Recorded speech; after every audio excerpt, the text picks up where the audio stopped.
Hey guys, nama saya Amuruddin Ibrahim, ex-banker dan sekarang ni saya adalah seorang digital realtor ataupun kita panggil sebagai real estate negotiator. Dalam video ni saya nak kongsikan tentang 5 perkara yang anda kena tahu sebelum anda beli rumah pertama.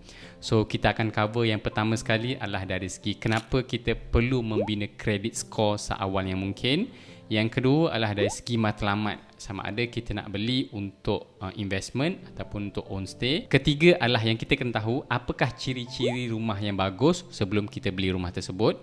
Keempat, kita kena tahu sebelum kita nak beli rumah, sebenarnya rumah mana yang lebih sesuai, sama ada kita nak beli apartment ataupun kita nak beli landed house.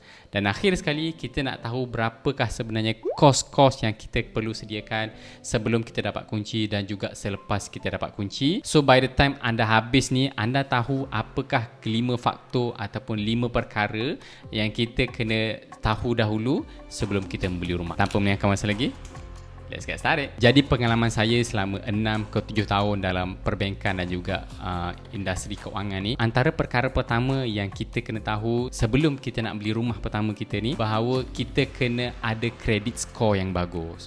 So kenapa credit score ni penting adalah credit score ni sebenarnya adalah benchmark pertama untuk bank tengok sebenarnya macam mana perangai kita ni bila kita berhutang. Adakah kita ni jenis orang yang bayar awal bulan ke, ataupun kita jenis bayar akhir bulan ke, ataupun kita jenis bayar on time ke. This is the first criteria yang bank akan tengok sebelum dia memberi kita apa-apa pinjaman. Bila bank memberikan pinjaman kepada kita, bank sebenarnya mempunyai risiko.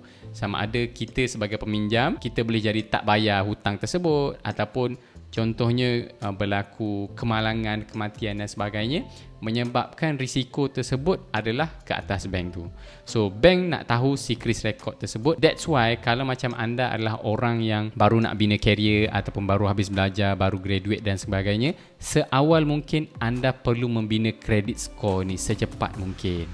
So biasanya apa yang kita boleh buat adalah once anda dah mula bekerja, 6 ke 12 bulan lepas tu, cepat-cepat anda pergi kepada bank. Pertama sekali, untuk membina credit score, anda boleh membina credit score tersebut melalui credit card. So ambil KWSP selama 6 ke 12 bulan, pergi kepada mana-mana bank untuk kita apply credit card. Ataupun kalau macam anda tak nak apply credit card ataupun anda rasa macam kredit kad ni anda risau berbelanja lebih dan sebagainya, anda boleh apply kita panggil sebagai ESB financing. So ini adalah kita panggil sebagai loan ESB lah. So kedua-dua ni adalah once kita dah apply, dua-dua benda ni membantu kita untuk membina credit score supaya bank willing ataupun boleh memberikan pinjaman kepada kita lah. Masa saya dekat salah sebuah bank dulu, ramai gila orang nak apply facility bank, tak kisahlah dari segi personal loan ke, car loan ke ataupun housing loan. Even gaji mereka ni lebih daripada 5,000 ataupun 4,000 ke atas, mereka tak layak untuk mengambil fasiliti daripada bank. Sebabnya adalah tak lain tak bukan adalah disebabkan credit score tadi lah. So kalau macam gaji anda lebih daripada 10-12 ribu pun, kalau bank tak tahu macam mana perangai kita membayar hutang, so it's gonna be a big no kepada bank lah. Walaupun gaji anda ataupun duit yang anda ada dekat bank tu berpuluh ataupun beratus ribu. So untuk membantu anda, kalau macam gaji anda lebih daripada 2,000 dan anda baru start career ataupun anda baru habis belajar, boleh klik dalam link description kat bawah. Saya ada sertakan list of credit card yang anda boleh apply. Cuma syaratnya gaji anda kena 2,000 dan ke atas lah. So feel free to check dekat description kat bawah. Okay, dan seterusnya kita nak kena tahu tujuan ataupun matlamat pembelian rumah pertama kita ni. Okay, personally kalau macam anda ni adalah anda yang still bujang lagi, belum berkeluarga, baru start kerja, so saya highly recommend pembelian rumah pertama anda adalah pembelian untuk investment.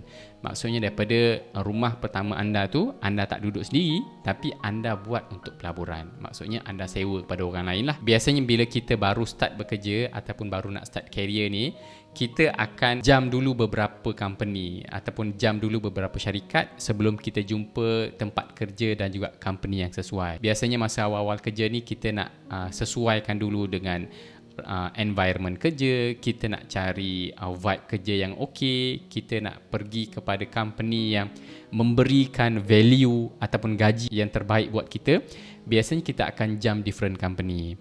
So bila kita ada satu rumah yang kita punya target adalah ini adalah untuk kita sewakan. Sekiranya kita perlu berpindah ke tempat lain ataupun ke negeri lain, dia tak jadi ralat sangat. Itu yang pertama lah, dari segi flexibility. Yang kedua adalah dari segi cash flow. Bila kita beli rumah pertama kita ni, kita buat sewaan dan kita stampinkan perjanjian dengan penyewa tu, sebenarnya dokumen tu adalah valid untuk kita jadikan sebagai income tambahan. So secara tak langsung dia membantu pertama sekali dari segi kita punya cash flow lah. Sekiranya kita mampu menyewakan rumah yang kita beli tu lebih daripada kadar installment yang kita bayar dekat bank. Contoh katakanlah gaji kita 3,000, mungkin dia bantu dari segi a few hundred, ataupun kalau anda lelaki a few thousand. Yang seterusnya adalah bila kita jadikan rumah tadi adalah salah satu income kita ataupun salah satu duit sewaan kita, dia membantu untuk kita membina DSR kita balik. Untuk yang tak tahu, DSR ni stand for Debt Service Ratio. So Debt Service Ratio ni maksudnya berapa peratus keupayaan ataupun kemampuan kita lagi untuk meminjam duit daripada bank. Dengan ada tambahan duit sewaan tadi, sebenarnya kita punya income pun dah besar dan kemampuan kita untuk mengambil fasiliti daripada bank pun sebenarnya lagi besar. So kita panggil DSR kita pun lagi rendah lah, makin rendah, disebabkan kita ada extra income daripada hasil sewaan tersebut. So sebagai contoh, kalau macam sebelum ni dengan gaji 3,000 kita boleh beli harga rumah dalam 3,500, dan bila kita jadikan rumah pertama kita tu sebagai extra income kepada kita, mungkin dengan gaji yang baru ni kita dah layak untuk beli rumah kedua kita, iaitu untuk kita duduk. Mungkin rumah kedua kita tu dah kita boleh beli dengan harga 500 ataupun 450,000 macam tu, hanya kerana kita ada extra income daripada rumah pertama tadi. Okey, kriteria seterusnya yang kita kena tahu adalah dari segi apakah ciri-ciri rumah pertama yang bagus untuk kita beli. Mantra yang selalu kita dengar sifu-sifu ataupun seasoned investor selalu cakap adalah location, location dan location. Kita kena pastikan bahawa rumah pertama kita tu mempunyai lokasi yang strategik. Bukan hanya berada di bandar, tapi kita kena pastikan bahawa lokasi tersebut dekat dengan kemudahan-kemudahan awam. Sebagai contoh, dekat dengan hospital, dekat dengan sekolah, dekat dengan pasar raya, dekat dengan public transport dan sebagainya.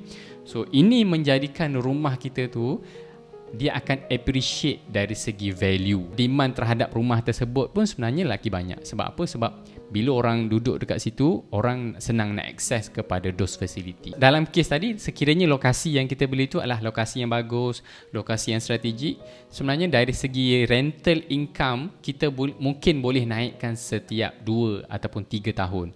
Mungkin awal-awal kita beli itu kita letakkan income sebanyak 1,100, tapi selepas 2 atau 3 tahun, demand kat situ pun makin tinggi, prasarana kat situ pun makin banyak, bandar kat situ pun makin berkembang, kita boleh naikkan kadar sewaan tersebut bergantung kepada demand pada waktu tu. Bukan je setakat dari segi rental income, kalau macam kita cakap dari segi appreciation ataupun kenaikan harga rumah tersebut, disebabkan lokasi yang kita pilih tu adalah lokasi yang bagus, kemungkinan besar setiap 8 ke 7 tahun harga hartanah kita tu boleh double in price. Mungkin 7 tahun lepas kita beli rumah tersebut sekitar dalam 350,000, tapi selepas 7 ke 8 tahun harga nilaian rumah tersebut dah jadi 800,000 ataupun 700,000. So itu yang kita panggil sebagai capital appreciation untuk sesebuah rumah. Dan macam saya cakap tadi, sekiranya lokasi yang kita pilih tu adalah lokasi yang bagus, banyak aktiviti pekerjaan, banyak kilang, banyak tempat kerja, banyak office dan sebagainya,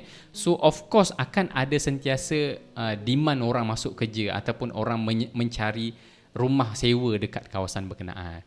That's how kita punya real estate ataupun kita punya aset tu memberikan income kepada kita. Kriteria kedua adalah dari segi prasarana. Prasarana ni contoh rumah yang kita beli tu mungkin dekat dengan tempat kerja, kita pun boleh ambil kira benda-benda tadi. Maksudnya daripada rumah kita tu, kita mungkin ambil masa sekitar dalam 10 minit untuk sampai dekat hospital, ataupun kita ambil masa sekitar 5 minit daripada rumah kita tu untuk pergi dekat McDonald untuk beli fast food dan sebagainya. Ataupun kalau macam kita nak pergi tempat kerja, kita boleh sampai dekat tempat kerja kita tu kurang daripada 20 minit. So itu adalah perkara-perkara ataupun faktor yang kita kena consider untuk kita membeli ataupun untuk kriteria rumah yang bagus. Okey, kita dah tahu lokasi yang kita nak beli, so kita nak tahu jenis rumah yang macam mana sesuai untuk rumah pertama kita ni. Ada kekuatan dan juga kelebihan masing-masing bila cakap pasal jenis rumah ni. Sama ada kita nak beli high rise, iaitu sebagai contoh apartment, kondo dan sebagainya, ataupun kita nak beli landed, sebagai contoh townhouse ataupun rumah teres, bungalow, semi-D dan sebagainya. Kekuatan untuk high rise biasanya dari segi rental income ataupun rental yield. Biasanya kedudukan apartment ataupun high rise ni dia dekat dengan public transport, dekat dengan prasarana, dekat dengan kemudahan-kemudahan awam yang senang untuk kita pergi ataupun penyewa kita tu bergerak. Biasanya keadaan high rise ni disebabkan dia ada fasiliti-fasiliti seperti gym, pool, ada yang ada sauna dan sebagainya, menjadikan kita senang untuk sewakan rumah ataupun apartment tersebut. Ada juga kes yang persewaan dia tu tak mampu cover installment. Tapi sekiranya rumah tersebut ataupun apartment kita tu dekat dengan those facility, kemudahan resident yang penyewa tu boleh pakai, biasanya rental yang kita boleh kenakan biasanya lagi tinggi daripada installment yang kita bayar dekat bank. That's how kita boleh create positive cash flow ataupun extra cash flow. Sementara pula bila kita bercakap tentang landed ni, kekuatannya pula adalah dari segi capital appreciation. Disebabkan landed ni dibina atas tanah dan kita tahu tanah ni sangat limited ataupun sakral, ianya menjadikan value rumah tersebut because of the land akan jadi cepat naik compare dengan high rise. Sebagai contoh, saya ambil Pasir Gudang sebab saya banyak specialize on the Pasir Gudang area, rumah-rumah dekat kawasan Pasir Gudang. 7 tahun lepas, kawasan rumah dekat Pasir Gudang ni sekitar dalam 230,000, 250,000, ataupun kalau lelaki dapatlah dalam 260. Tapi sekarang ni because of rapid development dekat Pasir Gudang, kita cakap pasaraya seperti Lotus dan juga McDonald dekat dengan kawasan area tersebut, harga rumah dekat kawasan tersebut dah jadi sekitar dalam 500,000 ke 600,000 ke atas. Even single story dekat kawasan Pasir Gudang ni pun dah jadi sekitar dalam 380 ke 400,000. So that's what we talk about the power landed house itself. Cumanya dari segi kekurangan untuk landed house ni, mungkin fasa 1 ke 3 tahun pertama ni sewaan rumah tersebut tak mampu untuk cover installment kita kepada bank. Mungkin kita kena fork out a few hundred every month for the first 3 years untuk make sure kita punya installment kepada bank tu adalah settle lah. Tapi selepas period 3 tahun lepas tu, biasanya tak ada masalah untuk kita dapatkan sewaan yang sama dengan kita punya installment kepada bank, ataupun kita, if you are lucky, kalau keadaan rumah kita tu bagus ataupun ada new project, infrastructure project dekat kawasan tersebut, we can easily cover those installment plus dengan kita ada extra a few hundreds. Okey, akhir sekali kita nak cover adalah dari segi cost. So berapa cost sebenarnya untuk kita memiliki sesebuah hartanah ni? So saya akan divide pada 2 bahagian. Yang pertama sekali adalah sebelum kita memiliki hartanah tersebut, biasanya kosnya kita kena sediakan sekitar dalam 15%. So the first 10% tu biasanya akan cover dari segi down payment dan juga booking fee. So ini adalah sekitar dalam 10%. So another 5% tu dari segi legal fee lah, dari segi stamp duty, dari segi SPA, dari segi legal fee dan sebagainya. So kalau rumah tersebut sekitar dalam 300,000, kita nak kena prepare at least dalam 45,000. Itu adalah subsale lah. Nak jimatkan dari segi cost dekat situ, kita boleh cari a new project by developer. Sebab sekarang ni banyak sangat new development yang dibangunkan oleh developer ni, dia memberikan package seperti zero down payment, legal fee, MOT, SPA apa semua, those are sponsored by developer. Kita hanya perlu bayar booking fee biasanya sekitar dalam RM1,000 ataupun RM500. Kalau ini adalah rumah pertama, kita boleh jimat dari segi 10% ataupun 15% yang kita kena sediakan. Kebanyakan rumah baru ni kita boleh dapat extra sekitar dalam 10% cashback ataupun rebate. Sebab apa? 10% dah disponsor ataupun pemaju dah bayarkan untuk kita, dan 90% lagi adalah kita punya facility ataupun financing kepada bank lah. Kalau ini adalah rumah pertama kita, kita boleh dapat 100%. So 10% tu kita boleh sediakan duit untuk kita punya dari segi renovation. Seterusnya adalah kos selepas kita dapat kunci. So jangan ingat bila kita dah dapat kunci it stop there. Sebenarnya kita kena sediakan juga dari segi kos bila kita dapat kunci. dari segi kita nak buat renovation, kita nak masukkan perabot-perabot dan sebagainya. So benda tu bergantung kepada kita punya target market dan kita punya matlamat. Sekiranya target market kita ni adalah untuk kita sewakan kepada untuk golongan-golongan muda, golongan bujang, so basic necessity should be enough. Maksudnya ada katil, ada wardrobe, ada kitchen, ada mesin basuh, TV dan sebagainya. So without kita ambil kira dari segi interior design. Sebab apa? Sebab orang-orang muda ni biasanya dia nak mungkin dia baru nak start career, so dia just need a basic necessity untuk dia stay. Sementara kalau macam kita punya objektif adalah untuk kita sewakan kepada family yang dah berkeluarga, family yang dah berkerjaya, dia ada income yang stable, pekerjaan yang profesional, dah ada jawatan yang bagus dan sebagainya. Dia menyewa dekat kawasan rumah kita tu sebab dia suka dari segi lifestyle. So mungkin kita kena fork out beberapa puluh ribu lah untuk kita work out on the interior design, untuk kita buat a few decoration, sebab dia duduk kat situ because of dia suka dekat situ, bukan because of dia desperate duduk dekat situ. Bila this kind of category, dia pun tak kisah untuk bayar installment kita tu, mungkin kita boleh dapat extra a few thousand. Sebab apa? Sebab dia suka dekat kawasan tersebut dan kita pun dah spend beberapa puluh ribu on the interior dan juga renovation. So kat situ kita punya advantage lah. Lagilah kalau macam kita dapat dekat prime area, lokasi yang bagus, kita boleh dapat penyewa-penyewa yang kita panggil expatriate, golongan profesional dekat luar negara, tapi dia datang bekerja dekat negara kita, mungkin sebagai CFO, CTO, CMO dan sebagainya. So macam saya cakap tadi, balik kepada target market dan juga audience yang kita nak lah. Last extra tip yang saya boleh kongsikan adalah kita boleh pastikan yang pertama sekali kita boleh berkawan ataupun kita befriend dengan property agent ataupun real estate agent yang specialize dekat kawasan tersebut. Sebab these are the people yang bergelumang ataupun duduk dengan market, so dia tahu dekat mana new development yang akan bangun, a new facility yang akan dibangunkan, pasar raya yang tengah in proses nak list on that particular area. Yang kedua adalah kita kena pandai untuk cari package-package yang menarik daripada developer. Macam saya cakap tadi, kalau we are lucky, kita boleh dapat developer yang bagi zero, yang kita boleh beli rumah dengan zero down payment, dan all those MOT, legal fee, SPA dan everything dia coverkan untuk kita.